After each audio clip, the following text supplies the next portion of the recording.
As the West imposes tighter trade sanctions on Iran over its nuclear program, there is at least one route that remains open for business. Every day, nearly 100 speedboats loaded with illegally smuggled goods leave Oman, cross the Straits of Hormuz, and pull into harbor in Iran. Their cargo, everything from plasma TVs to fresh-cut flowers from Holland.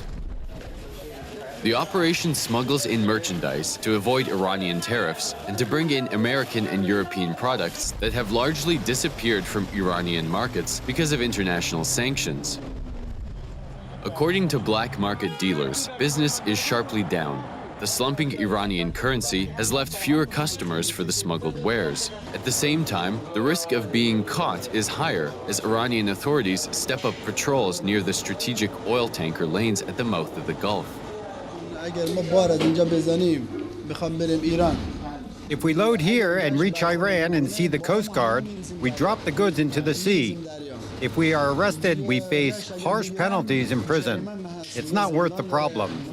But then we have to pay for the goods out of our own pocket.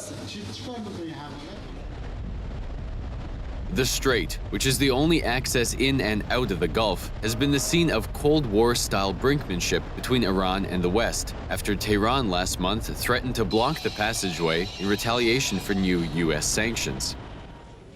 One security expert says the sanctions against Iran are hurting the ordinary people, not the government.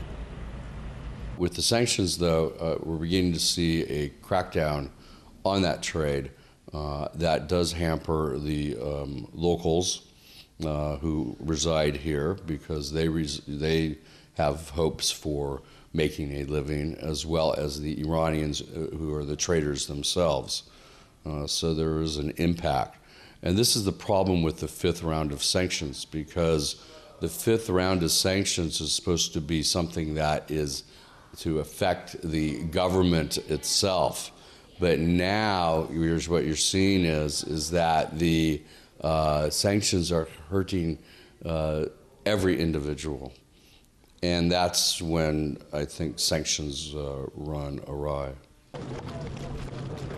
Months ago, smugglers say they could make as many trips across the strait as possible each day because merchants in Iran were demanding goods. But now, they only make 1 or 2 journeys on a good day. It appears the downturn in the smuggling trade is one tangible result of sanctions on Iran. For now, it remains to be seen if the same sanctions are also threatening to cripple Iran's nuclear program.